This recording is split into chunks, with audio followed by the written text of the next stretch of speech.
하나님 말씀 보겠습니다. 히브리서 5장입니다. 7절에서 10절입니다. 찾으셨죠? 한 목소리 전체 읽겠습니다. 시작. 그는 육체에 계실 때에 자기를 죽음에서 능히 구원하실 이에게 심한 통곡과 눈물로 간구와 소원을 올렸고 그의 경건하심으로 말미암아 들으심을 얻었느니라. 그가 아들이시면서도 받으신 고난으로 순종함을 배워서 온전하게 되셨은즉 자기에게 순종하는 모든 자에게 영원한 구원의 근원이 되시고 하나님께 멜기세덱의 반차를 따른 대제사장이라 칭하심을 받으셨느니라. 아멘. 자, 오늘은 지난주에 이어서 그 혼적인 믿음의 특징하고 그 혼적인 믿음이 가질 때 부작용이 뭔가를 이렇게 부작용이라고 좀 표현했는데 위험성이 뭔가를 좀 같이 나눠보려고 해요. 여러분 기억나시죠? 예수님께서 너희가 물과 성령으로 거듭나지 아니하면 하나님 나라에 들어갈 수 없다라고 하는 말씀 기억하시죠? 이 말씀이 어떤 구원을 얘기할까요? 여러분 여기서 말씀한 구원은 영과 혼의 구원의 조건이 여기 다 포함되어 있어요. 네, 포함되어 있어요. 그래서 누구든지 예수를 마음의 중심으로 믿으면 그의 영은 거듭남은 간단합니다. 그래서 거듭남은 영이 거듭나는 거지 혼이 거듭나는 게 아니에요. 네? 물과 성령으로 거듭나. 근데 그 거듭남은 영이 거듭나는 거예요. 혼이 거듭나는 게 아닙니다. 그래서 영은 순간에 거듭나는데 혼은 그렇게 간단하지 않습니다. 혼의 거듭남은 쉽지 않아요. 왜냐하면 혼이 가장 최악의 상태로 부패했기 때문에 그래요. 여러분 악한 원수가 우리 인간의 혼의 생명을 이용해서 하나님을 거역하고 자신에게 순종하며 살도록 철저하게 훈련시켜 놓았던 부분이에요. 어디가? 우리의 혼입니다. 그래서 저와 여러분의 혼은 각자가 철저하게 이 원수가 사용하기에 딱 좋게끔 다 훈련되어 있어요. 여러분의 마음과 생각들이 다 그렇게 훈련되어 있다는 겁니다. 그래서 우리 인간은 혼의 생명으로 살아요. 그러면서도 짐승에게서도 나타나지 않는 온갖 악행과 더러운 성품으로 길들여져 있다는 거예요. 짐승은 그러지 않습니다. 그런데 우리 인간이 그렇게 길들여져 있어요. 자, 우리가 두렵고 떨림으로 구원을 이루어간다라고 말하죠. 빌립보서 2장에서 바울이 그랬죠. 그러면 여기서 말하는 영의 구원이 아닙니다. 영의 구원이 이미 끝났어요. 거듭났어요. 그럼 뭐가 문제예요? 뭘 이루어가야 돼? 혼의 구원을 계속적으로 이루어갑니다. 그렇지만 제가 이렇게 구분해서 말하지만 사실은 그냥 두렵고 떨림으로 구원을 이루어갈 때 다 포함해서 생각하죠. 그러나 엄밀하게 구분해서는 이렇게 가야 돼요. 여러분 혼의 구원이 이루어가야 돼요. 그래서 혼의 구원을 이루는 굉장히 중요한 이유가 있어요. 왜 그러면 혼의 구원을 이루어야 되는가? 혼의 구원에도 이미 예전에 설교했기 때문에 안 하지만 있어요. 그러면 보세요. 중요한 이유는 뭐냐? 비록 영이 거듭났지만 혼이 육체의 욕망을 따라 살면 영도 멸망으로 끌고 가기 때문에 중요하다는 거예요. 그래서 베드로전서에서 너희들이 영혼을 대적하여 싸우는 육체의 정욕을 멀리하라 라고 2장 11절에서 말합니다. 육체의 정욕입니다. 근데 영혼, 그게 영혼이 아니고 사실은 혼입니다. 혼을 대적해서 망하게 하는 거, 그 육체의 정욕이에요. 제가 지난주에 언급한 것처럼 비록 우리들이 저와 여러분의 영이 구원을 받았을지라도 영의 믿음이 아닌 혼의 믿음으로 살아가는 것이 일반적이고 그리고 그것을 가지고 살아갈 때 여러분 스스로의 문제는 풀어가 나가지 못한다라고 말씀드렸죠. 자, 오늘 그래서 오늘 그 부분에서 이제 같이 나눠보려고 합니다. 좀 구체적으로 첫 번째로 생각할 수 있는 것이 뭐냐면 이 혼의 믿음으로 살아갈 때 위험성이 뭐냐는 겁니다. 저와 여러분이 혼의 믿음 가지고 사는 거 문제 안 돼요. 구원은 받았으니까 괜찮습니다. 그러나 문제가 있습니다. 위험합니다. 어떤 게 위험하냐는 거예요. 여러분 혼의 구원을 이루는 데 있어서 최고 위험 요소는 외부에 있지 않습니다. 여러분의 내면에 있어요. 각자 내면에 존재한다는 것이에요. 그게 뭘까요? 절제하지 못하는 육신의 정욕입니다. 육신의 정욕이 가장 큰 문제죠. 또는 과거에 길들여졌던 습관들. 여러분, 방황했던 나름대로 살았던 라이프 스타일 있죠, 여러분들. 성경이지 않는 라이프 스타일. 또는 훈련되지 않는 성품들. 이런 것들이 사실 가장 큰 위험 요소예요. 이 성품이 안 변해, 습관들이 안 바뀌어요. 그러면 혼의 구원은 절대 못 이룹니다. 그래서 혼의 구원 못 이뤘다고 지옥 간다는 얘기 아니에요. 오해하지 마시고. 예. 이게 가장 큰 문제예요. 그래서 성경에서 가장 대표적으로 뭐라고 하냐, 육신의 정욕과 습관에 대해서 얘기합니다. 성품에 대해서보다 육신의 정욕과 습관에 대해서 굉장히 강조하고 있어요. 베드로서 1장 4절에 그랬잖아요. 육신의 정욕은 뭐냐? 사람을 세상에서 썩어져가게 만드는 것이다라고 그래요. 육신의 정욕이 우리로 하여금 썩어져가게 만든대요. 아니 뭐가 썩어? 안 썩는데. 근데 분명히 그건 의미가 무슨 말씀인지 아시죠? 그게 바로 육신의 정욕이래. 베드로는 그렇게 말하고 있어요. 그래서 말합니다. 너희가 구원 받았니? 베드로 질문이 너희가 구원 받았어? 그렇다면 너희는 순종하는 자식처럼 과거의 욕망을 따르지 말라라고 당부합니다. 그게 베드로전서 1장 14절 15절 보세요. 시작. 너희가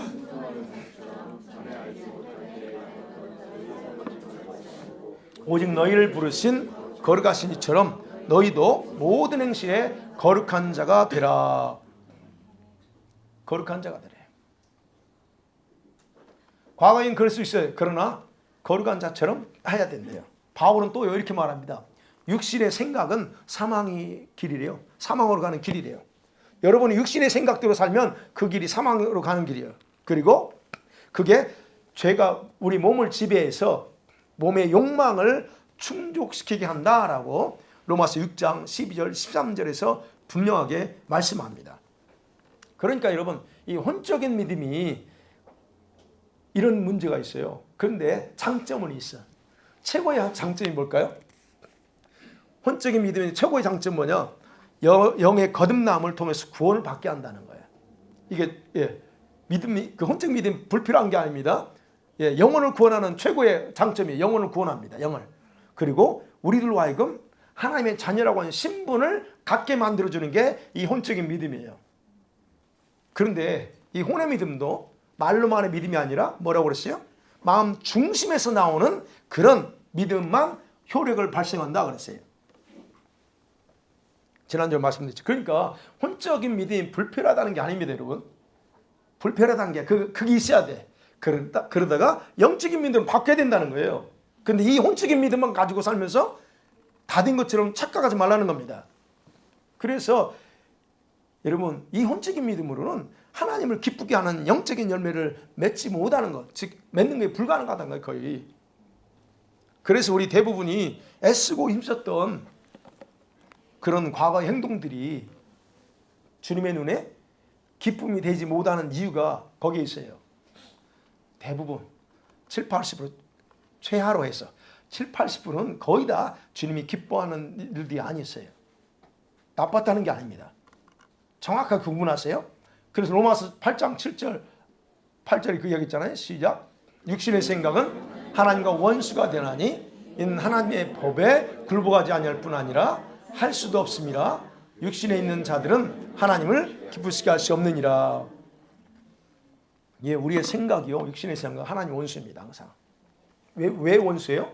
우리가 하나님 법에 굴복하지 못하도록 뭐가 방해해요? 우리 생각, 육신의 생각입니다. 그러니까 얘기하는 거예요.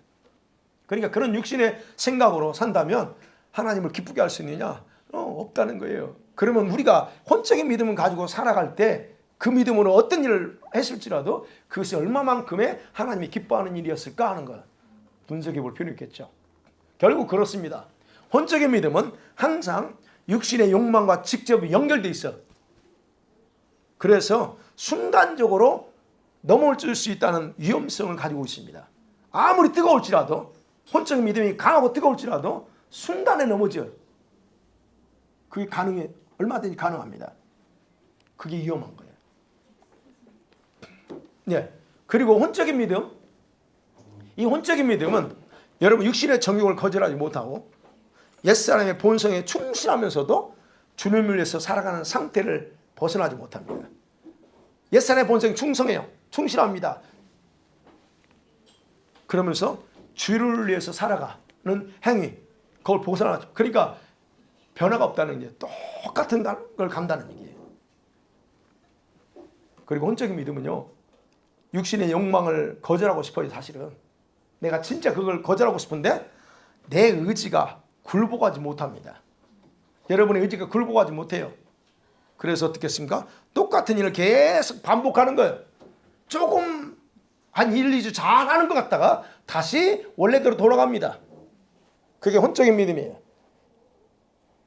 그러니까 여러분이 조금 열심히 한다고, 그래서 저는 여러분 조금 열심히 하는 걸로 여러분 평가하지 않습니다. 그리고 스스로 아셔야 돼요. 알아 스스로 자기가 몇 달짜리인지 몇 주짜리인지 압니다. 스스로 다 보세요. 가다가 어느 순간에 내가 이런저런 이유로 또 확 넘어지고 열심히 하던 거를 중단합니다. 이유는 맞습니다. 자, 이렇게 반복돼요.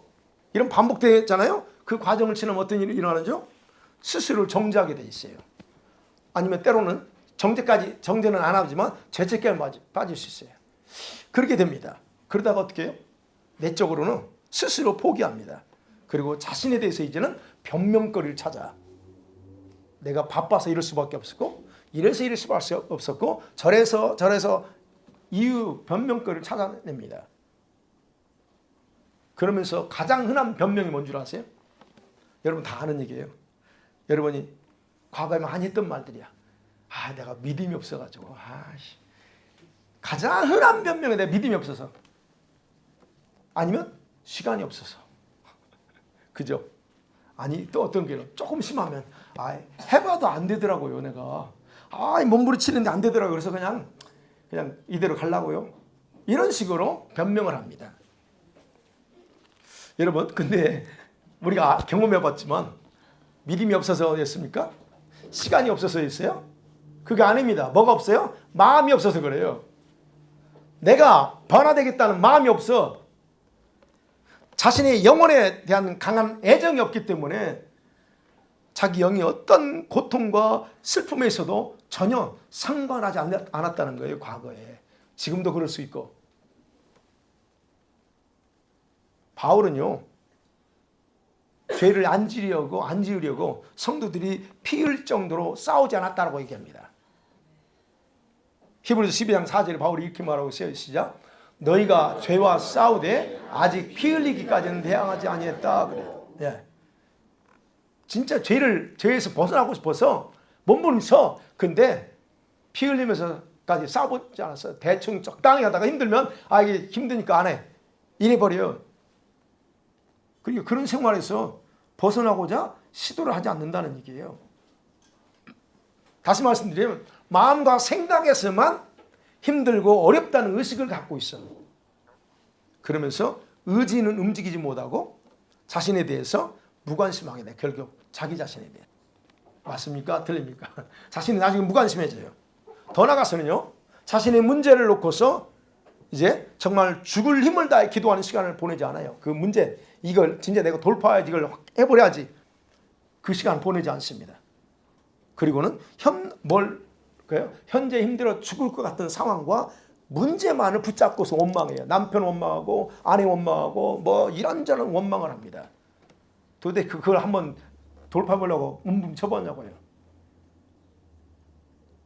죽기 아니면 살기로 해봤냐 이거예요. 옛날 한국에서 능력 받기 위해서 한번 나무 뿌리 뽑는다고 했잖아요. 나무 뽑잖아요. 그런 정신으로 기도를 해봤냐 이거예요. 기도도 안 해보고 남편이 안 바뀐대. 기도도 안 해보고 알아서 바뀌어. 여러분 절대 알아서 바뀌는 사람 없어요. 그거 아시죠? 내가 바뀐 게 그냥 알아서 바뀌었어요? 아니 보자고요. 내가 바뀐 게 알아서 바뀐 거예요? 아니면 누군가 중보가 있었어요? 누군가 중보가 있었어요. 근데 자기는 그냥 내가 이렇게 해서 바뀌었다고 그래. 그럼 남편이 안 바뀌는 거, 자녀가 안 바뀌는 거 뭐가 필요한 거예요? 강력한 중부가 필요하다는 거예요. 남편에 대한 책임은 아내가 있고 아내에 대한 책임은 남편이 가지고 있어요. 자녀들은 누구? 엄마 부모이 다 있어요. 그래 알아서 당신 알아서 바뀌어. 너 알아서 바뀌라? 아니 주님 앞에 책망 드는 건 누구예요? 그 대상이에요. 우리가 그런 부분을 얘기하는 거예요. 그러니까 우리는 항상 상황이나 문제만 잡고 원망할 게 아니라는 거예요. 바로 오늘 본문이 예수께서 어떻게 자신의 혼적인 그런 어떤 성품을 쳐서 복종시키고 온전하게 되었는지에 대해서 우리에게 모범으로 가르쳐주는 말씀이에요. 실제로 있잖아요. 그는 육체에 계실 때에 똑같아요. 우리 같아. 똑같아. 근데 자기를 죽음에서 능히 구원하실 이에게 심한 통곡과 눈물로 하나님께 간구와 기도를 올렸다 그래요. 자기도 인간이에요. 모든 성품 가지고 있어요. 안 돼. 그러니까 이렇게 했다는 얘기예요. 그래서 주님이 들으셔서 그 다음에 8절에 보면 그가 아들이지만 고난을 통해서 진짜 100% 순종하는 배웠다 이거잖아요. 그게 결국 그겁니다. 예수님이 이런 걸 통해서 하나님께서 예수님께 맡겨준 그 사명에 충성할 수가 있었다는 거예요. 그렇다면 우리가 충성한다고 하는 건 뭘까요? 충성은요, 하나님께 온전한 충성이 뭐냐? 예수님처럼 하는 게 충성입니다. 예수님처럼 하는 거. 자, 그러므로 혼적인 믿음으로 살아갈 때 최고의 위험성이 뭐냐? 뭘까요? 간략하게 자신의 영혼을 돌보지 않는다는 거예요. 자신의 영을 돌보지 않고 뭘만 돌봐요? 사역만 최고로 둡니다. 사역에만 집중하고 심각한 사람은 자기 문제에만 집중해. 그런 거예요. 그리고 그 믿음으로는 온전한 순종이 불가능합니다. 그렇기 때문에 자신에게 다양한 변명만 내세우는 어리석음을 벗어나지 못한다 하는 게 문제입니다. 그러니까 두 번째, 그럼 이 혼적인 믿음의 부정적인 특징이 있어요. 부정적인 특징. 자, 여러분, 성경에 나타나는 숫자 중에서 여러분이 가장 친숙한 숫자가 뭡니까? 성경에 7이죠. 예, 맞습니다.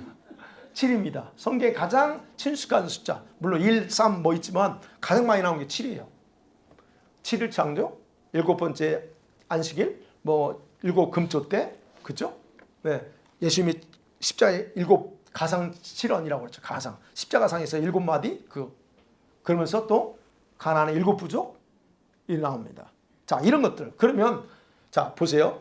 이 중에서 우리 혼적인 믿음의 부정적인 특징을 그대로 정확하게 알려주는 7 숫자가 뭘까요? 가나안의 7 부족입니다.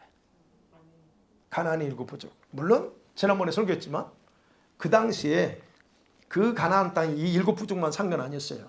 더 많이 살았습니다. 자, 그럼에도 불구하고 하나님은 오직 이 7 부족만 언급하면서 이들을 다 진멸하라고 말합니다. 그렇다면 우리가 이런 말씀 들을 때 여기서 분명한 목적과 의도가 있다는 거예요. 하나님이 왜 7 부족만 언급하고 그들을 다 멸하라고 했을까? 그걸 알아야 될 필요가 있다는 거죠. 그래서 가나안의 7 부족을 통해서 하나님께서는 오늘날 우리 성도들에게 바로 영적인 비밀을 알려주시려고 하는 의도가 있다 하는 것을 우리가 생각이 된다는 거예요. 그럼 먼저 여러분 가나안을 표현할 때 가나안 땅은 어떤 땅이에요? 이스라엘 백성들에게는 젖과 꿀이 흐르는 풍성한 땅이다라고 분명히 성경이 말합니다. 그게 누구한테? 이스라엘 백성들한테 그래요. 그래서 하나님은 그 백성들에게 자꾸 그걸 상기시키면서 뭐라고 해요? 광야에서 순종해라 그래요. 내가 그걸 들어갈 테니까 순종하라 계속 요구했던 거죠. 그렇다면 가나안의 풍성함이 뭘 상징하냐는 거예요. 여러분 이미 많이 들어왔을 거예요. 뭘까요? 천국을 상징한다. 또는 교회, 가정, 우리 심령 천국 뭐 이런 걸 가정 천국, 교회 천국 이걸 다 상징한다라고 보통 다 그렇게 말합니다. 그렇다고 하면요. 보세요. 비록 7 부족이 섞여 살아요. 그죠? 7 부족이 섞여 살지만 그 풍요로움은 뭐에 의해서 영향받아요? 그들의 존재와 상관없이 하나님께서 내려준 그 땅에 내려준 축복이에요. 그 풍요로움은. 그런데 여러분 대표적인 그 부족들의 행위에 따라서 그 풍요로움은 영향을 받습니다. 무슨 말이에요? 그들이 행하는 악행들, 우상숭배, 이런 죄악들 때문에 멀쩡한 그 풍요로운 땅이 영향을 받아요. 기근도 옵니다. 하나님 그래서 그 땅을 저주하게 되기도 하고 풍요로움을 빈곤으로 바꿔버리기도 해. 그 자체는 문제없는데 그들 속에 사는 7 부족의 죄악들 때문에 그렇다는 거예요. 기근이 왜 옵니까? 기근이 뭐예요? 풍요의 결핍이죠. 그러면 우리가 봐야죠. 가정에 기근이 옵니다. 가정의 부부간에 기근이 있어. 그 무슨 말이에요? 네, 뭔가 있다는 거죠. 가정에 천국이 이루어져야 되는데 아내와 남편 사이 천국이 아니야. 메말라 있어. 그러면 누군가 뭔가 문제 있다는 거야. 가정뿐만 아니라 여러분 심령도 마찬가지죠. 마음의 평강을 통해서 하나님 주신 천국을 이루어야 되는데 천국 대신 뭐가 있어요? 근심과 걱정이 많아. 그럼 뭔가 지금 네, 그렇죠. 이해하시기죠. 지옥으로 바뀌어 그게. 자, 어찌됐든 그 가나안은 풍요로움은 그걸 상징한다. 그러면 일곱 부족들은 그걸 뭘 의미하냐면 사람들 속에 자리 잡고 있는 타락해서 변질된 7가지 성품과 성향을 대표하는 거예요. 그래서 7만 딱 얘기합니다. 그리고 동시에 7 부족은 우리 속에서 주도적으로 활동하는 악한 영들을 의미하기도 합니다. 자, 그러면 첫 번째로 무슨 족속이에요? 헷 족속이 나옵니다. 가장 강했던 족속이 헷 족속이에요. 두려움과 공포의 족속. 그래서 헷 족속은 두려움과 공포를 상징합니다. 그러면 그게 오늘 그 사람들의 성품, 두려움, 악몽, 거짓, 우울증 등으로 영적인 그런 고통 속에 살게 만드는 것이 바로 이것들이에요. 이런 성품. 두 번째는 아모리 족속이죠. 아모리 족속은 탁월하다는 뜻이에요. 그럼 뭡니까? 지식적으로, 교육적으로 이걸 중요시해요. 그래서 철학과 인본주의적인 사고를 가지고 있는 사람들을 대표하는 게 아모리 족속이에요. 그래서 그런 사람들의 특징이 뭡니까? 교만합니다. 다른 사람 쉽게 무시하고 그 교만, 자랑 또는 미움, 시기 이런 특성들을 가지고 있어요. 그게 그런 성품이고 성향입니다. 그 다음에 세 번째 가나안 족속이 있습니다. 가나안은 의외로 낮다는 얘기예요. 자기를 낮게 생각합니다. 낮은 자존감, 자기 무기력하게 하고 경제적인 가능과 실패를 통해서 저주를 불러오게 하는 것 또는 무기력한 무기력하게 하는 것. 바로 이 가나안 족속이 상징하는 게 그거예요. 영적인 의미가 있다는 겁니다. 그 다음에 기르가스 족속. 이 진흙탕이라는 뜻이에요. 옛날에 말씀드려요. 혼돈과 무질서예요. 뭔가 막혀버려. 이 기르가스 족속의 그 특징이 그래요. 막히고 혼란스럽고 무질서한 생활을 상징하는 거예요. 그 다음에 히위 족속이 있습니다. 이 히위 족속은 그냥 마을 사람들이라는 뜻이거든요. 그 뜻이 뭐예요? 이런 사람들은 세상적인 그러니까 그 마을에서만 사는 사람들의 특징이 뭐예요? 도시에 나오면 눈 뒤집어지죠. 그럼 거기 쉽게 그렇죠. 그런 의미예요. 그러니까 여러분 그 히위 족속의 의미는 그거예요. 쾌락과 그 다음에 유행의 영을 상징해요.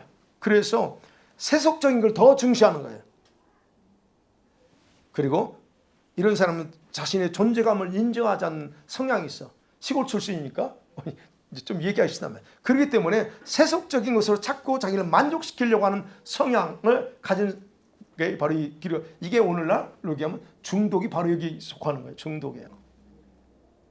그 다음에 브리스 족속. 이 브리스 족속은 진짜 촌사람의 뜻이에요. 마을 사람이 아니고 이거는 완전 촌사람이에요. 저기 촌사람의 뜻이에요. 그래서 그런 사람들은 더 자존감이 더 낮아. 그래서 혈기와 분노가 강해. 고집도 세고. 그러면서 동시에 이 사람은 게으름, 이런 성향을 영적인 의미를 가지고 있습니다. 그래서 이런 그 브리스 족속 같은 사람들의 그 성향은 자기 신념과 이념이 강해서 하나님을 쉽게 인정하려고 하지 않는 그런 성향을 상징하는 족속이 바로 이 브리스 족속입니다. 마지막 7번째로 여부스 족속은 짓밟히다는 거예요. 짓밟힌다. 편하게 살지 못했어. 짓밟혔어. 그래서 늘 증오와 원망과 불평, 때로는 심한 폭력적인 그런 성향을 가지고 있는 사람들, 바로 이런 성향이에요. 7가지. 여러분, 이들이 지닌 영적인 의미,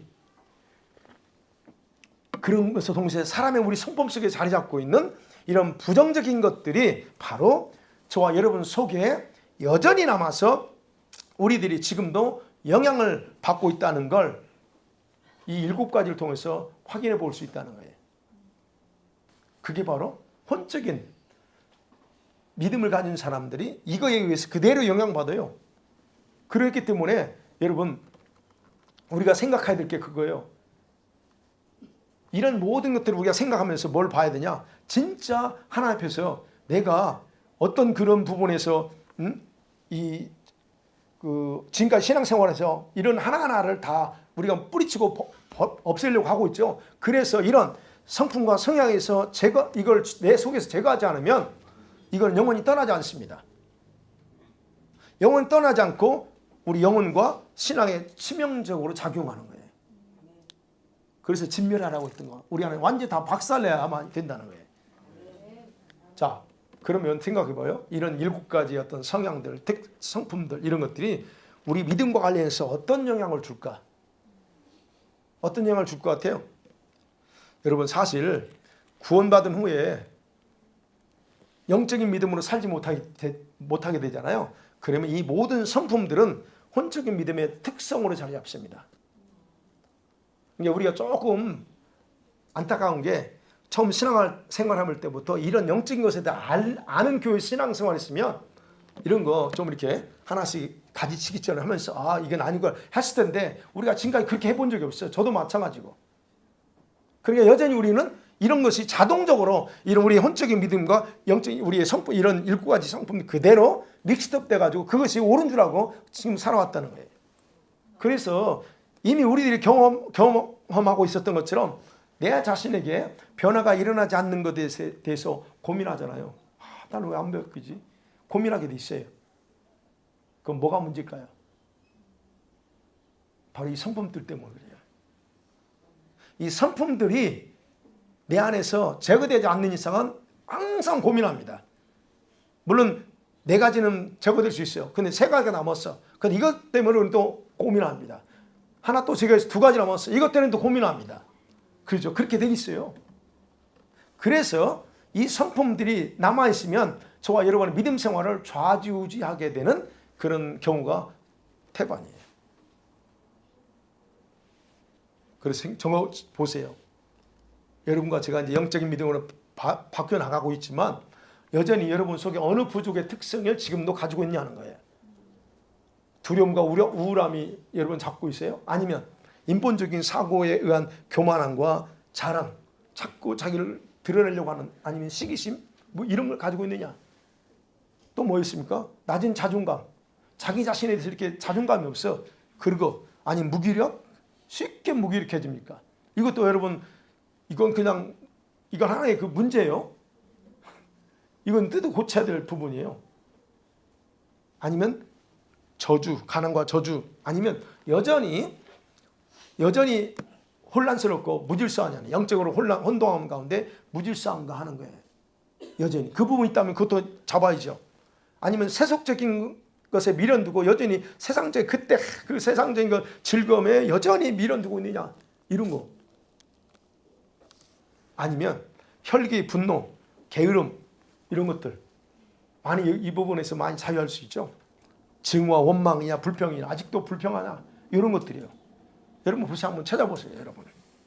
그래서 가나안의 7부족의 이런 성향과 성품이 어떤 형태로 여러분에게 있을지라도 누구나 다 있을 수 있어요. 그러나 그것을 이제는 자유화해야 된다는 겁니다.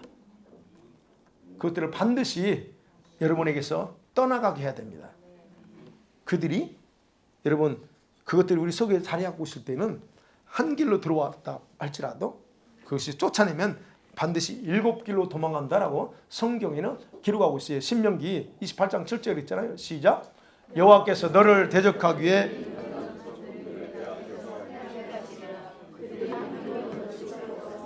네 앞에서 7길로 도망하리라.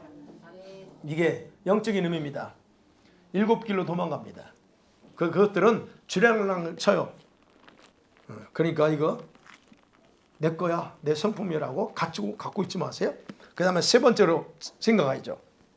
그러면 여러분 이 혼적인 성품들 이런 걸 주님은 어떻게 우리 안에서 제거하실까 하는 거예요. 뭘로 제거하시는 게 좋을 것 같아요? 이런 성품들이 내 안에 있어. 그러면 이 성품을 제거하는 방법은 최고의 방법이 뭘까? 회개. 그게 될까요? 조금 도움이 됩니다. 회개하면 됩니다. 근데 문제는 또 돌아갑니다. 옛날에 회개했을지라도 또 가요. 습관이 됐기 때문에. 회개일까요? 아니면 또 누가 뭐라고 했잖아요? 말씀. 오케이. 말씀으로 될까요? 완전 돌아서. 예, 말씀도 됩니다. 근데 약합니다. 의지, 결단. 이제 여러분 다 많죠. 자, 우리가 생각해 보세요. 이런 우리 안에 자리 잡고 있는 이 혼적인 성품들과 영들을 제거하는 하나님의 방법 뭘까 하는 거예요. 우리가 할 일이 있고 하나님이 할 일이 있어요. 일단 우리 할 일이 뭘까 하는 거예요.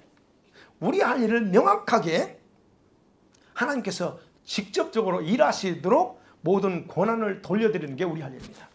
주님 이거 내가 안 돼요. 여러분 성품이 기도한다고 바뀌는가요?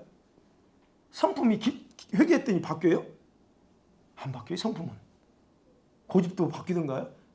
뭐 하나님 뭔가 확 해야 그 고집이 꺾어지지. 안 바뀌어 잘. 다시 말씀드리면 우리 스스로 잘못된 과거의 생각과 생활로 인해서 이런 영들과 성품들이 내 안에 자리 잡을지라도 자신의 모든 것에 대한 주권을 주님께 드릴 때에 성령께서는 그때부터 합법적으로 여러분이 고민하는 갈등하는 것들을 처리하는 일을 할 수 있다는 거예요. 그 말이. 그래서 저와 여러분이 할 일은 이 모든 문제에 대한 주권을 올려드리는 주님 여기 다 가지세요. 내 거 다 가지세요. 올려드리세요. 바로 본문에서 그 본문의 예수님처럼 벗어나고자 하는 열망을 가지고 통곡과 눈물로 주님께 기도와 간구를 드리는 시간을 보내는 거예요. 드렸어요. 그럼 알아서 해서 그게 아니고 이제 드리고 나서 어때요? 주님 이 문제를 이건 내 거잖아요. 내 습관이고 성품이냐. 그러면 이건 내가 또 하나님께 기도해야 돼요. 하나님 이거 예수님처럼 그 대신 이번에 완전히 결단 내겠다 하고 그런 결심으로 눈물 흘리면서든 통곡하면서든 기도로 간구로 하나님께 올려드려야 된다는 거예요. 그리고 나갈 때 이제 하나님이 주님 자신의 역할을 합니다. 주님 자신의 역할이 뭐예요? 우리 내 영혼의 혼에 각 사람이 혼에 각인되어 있는 그런 불순종과 그런 거액의 성품들을 제거하는 일을 하셔요. 두 가지 방법이에요. 하나님 두 가지 방법으로 일하십니다. 하나가 뭘까요? 첫째는 우리들에게 풍성한 은혜를 베풀어 주십니다. 우리가 요청했잖아요. 주님 이게 안 돼요. 그러니까 주님 하세요. 그러면 일단은 주님은 풍성한 은혜를 베풀어 줘요. 그리고 거기에 맞는 때로는 은사도 주시고 능력도 무장시켜줘요. 이게 없으면 우리가 쉽게 이 결단도 결심도 쉽게 무너져요. 그러니까 주님이 그냥 쏟아주시고 때로는 능력도 은사도 같이 줘요. 그런데 여러분 뭐 아세요? 그런데 은사체험이나 이런 능력은 영적인 신앙이기 때문에 주는 게 아니에요. 영적인 믿음을 가지고 있으니까 주시는 건 아니라는 거예요. 우리들의 중심을 지배하는 혼적인 신앙, 혼적인 강한 생각들을 바꾸기 위해서 주시는입니다. 물론 이걸 정확하게 우리 쓰기 위해서 주시지만 이런 주시는 이유 또 다른 이유가 그거예요. 우리 이런 생각들, 혼적인 생각들 강해. 그냥 그걸 바꿔버려요. 그런 은사를 받은 분들은 다 알아. 이게 아니구나. 이 생각들을 바꾸게 돼 있어요. 그래서 주셔요. 그래서 은사를 받고 성령을 충만히 체험했을지라도 혼에서 작용하는 아까 말씀드린 7가지 성품들은 금방 변하는 게 아니에요. 내가 은사 받았다고 능력 받았다고 제가 바뀌는가요? 여러분 모습을 대체 바뀐 것 같아요? 안 바뀌었어 아직도. 그게 아니라니까요. 은사 받고 능력 받는다고 해서 바뀌는 게 아니에요. 그건 도움이 돼. 1차적으로 주님 바꾸기 위해서 그걸 줘요. 그래서 성령을 처음 했어도 자신의 라이프 스타일과 습관으로 자신에게 쌓아놓았던 것들이 한순간에 사라지는 게 아니에요. 과거에 해오던 나쁘고 더러운 습관들이 순식간에 변하지도 않습니다. 능력 받으면, 은사 받으면 변하고자 하는 그게 더 강해지지. 그래서 이젠 더 절제하고 안 하려고 하죠. 근데 우리가 그걸 오해하는 게 있어요. 오해하는 것 중에 하나가 뭐냐면 자신이 성령을 받았기 때문에 성령께서 나 자신을 한순간에 완전히 변화시켜 버릴 거라는 생각. 절대 그렇지 않습니다. 성령 체험했다고 여러분 바뀌어요? 어느 부분 바뀌어? 한순간 안 바뀌어요. 이게 잘못된 생각입니다. 이런 생각을 가지고 있는 사람이 있어요. 내가 성령 받았는데 왜 안 바뀌어요? 그렇기 때문에 여러분이 은사와 능력 받고 또는 성령을 체험했다면 굉장히 감사한 일이에요. 이 얼마나 큰 은혜요. 감사한 일입니다. 그러나 그것으로 여러분의 과거의 성품이 완전히 변형되는 것은 아니라는 거예요. 그 다음에 이런 은혜 주십니다. 두 번째 하나님 하시는 게 있어요. 뭐냐면 하나님은 우리 안에 있는 이런 습관들, 이런 아까죠 혼의 그런 특성들을 깨기 위해서 환란을 작동시킵니다. 이게요. 환란을 작동시킵니다. 뭐 기도하면 바뀌어요? 바뀝니다. 일부 조금. 그냥 다시 돌아갑니다. 환란이에요. 고난입니다.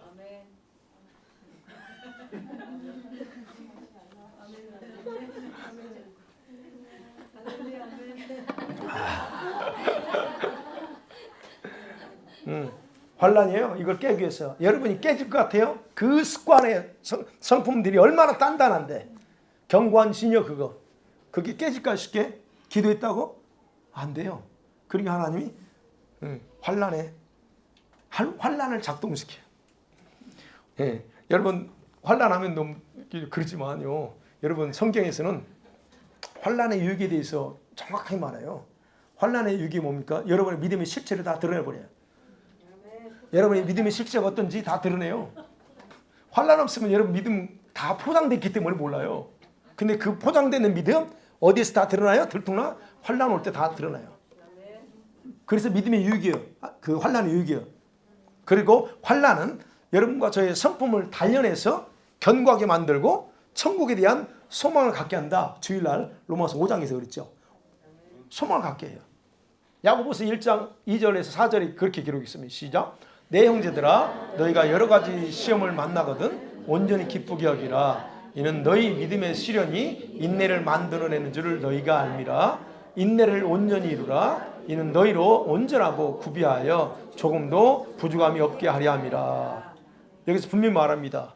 온전히 인내를 이루래요. 왜요? 너희로 하고 온전하고 구비해서 조금도 부족함이 없게 하는 거예요. 자, 여기서 환난하고 여기서 말하는 시련은 헬라 단어 다릅니다.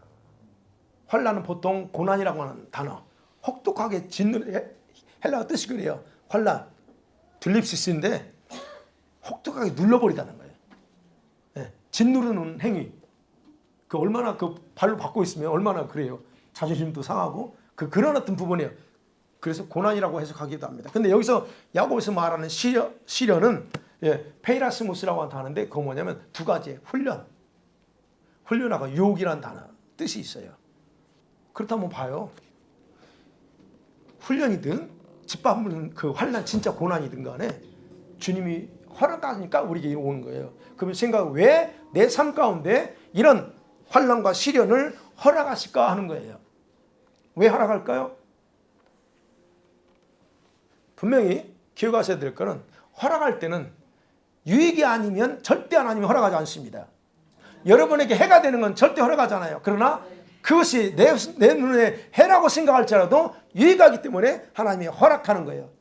고난과 시련이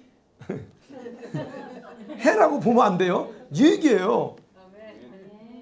그래서 주님의 눈에는 유익하니까 허락해서 우리의 혼의 껍질을 다 깨 부숴버리는 거예요. 베드로는 이 비밀을 알고서 말합니다. 믿음의 시련이래 이건. 그냥 단순히 시련이 아니고 믿음으로 받는 시련이요. 믿음으로 받는 시련은 인내를 만든다 그래요. 그냥 시련이 아닙니다. 믿음의 그럴 때 인내가 돼요. 그러니까 여러분 우리가 어려움을 당할 때 그게 믿음에 의한 것이야 돼.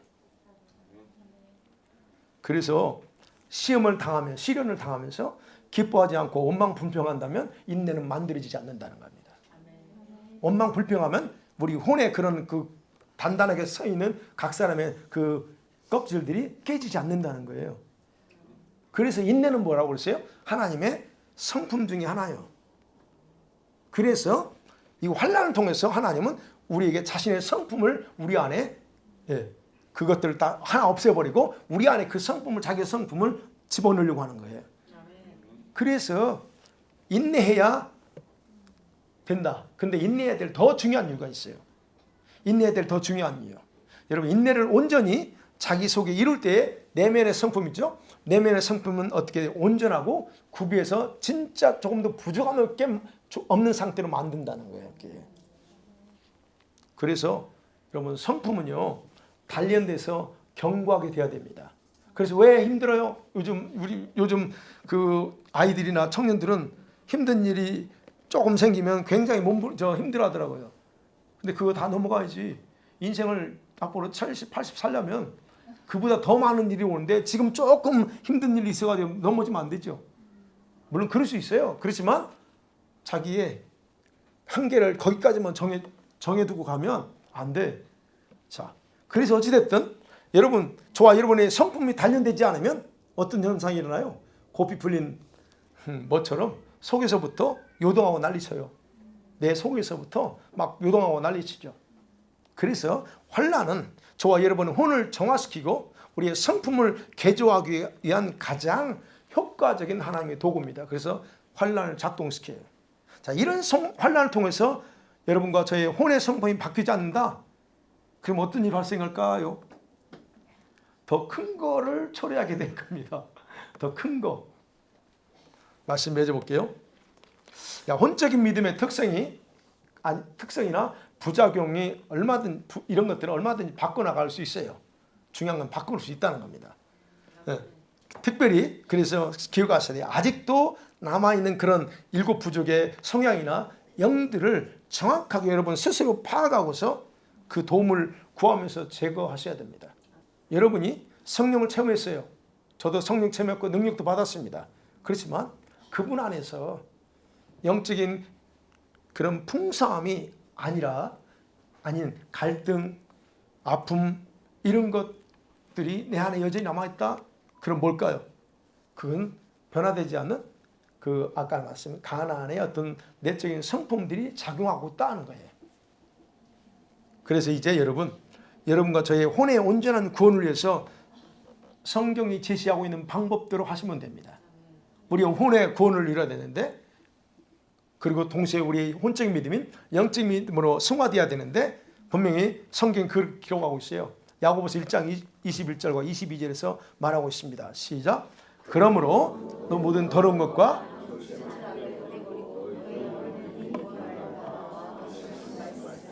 오념으로 받으라. 너희는 말씀을 행하는 자가 되고 듣기만 하여 자신을 속이는 자가 되지 말라. 여기에 답이 있습니다. 2 가지예요. 모든 음란함, 여기 뭐 있죠? 모든 더러운 것이라고 했잖아요. 여기서 에베소서 볼 때도 있죠. 저건 뭐냐면 음란함, 더러운 성적인 더러운 그런 그거고요. 진짜 여기서 넘치는 악 이거는 뭐랄까 우리는 악이라고 생각하고 죄라고 생각하지 않는 이런 것 다 포함한 걸 얘기하는 거예요. 그러니까 예전에 말씀드렸잖아요. 나는 죄라고 생각하는데 성령님이 싫어해. 담배가 무슨 죄냐? 예를 들어서 성경 안 나와요. 그 담배 피도 여기 사람들 다 피거든요. 그죠?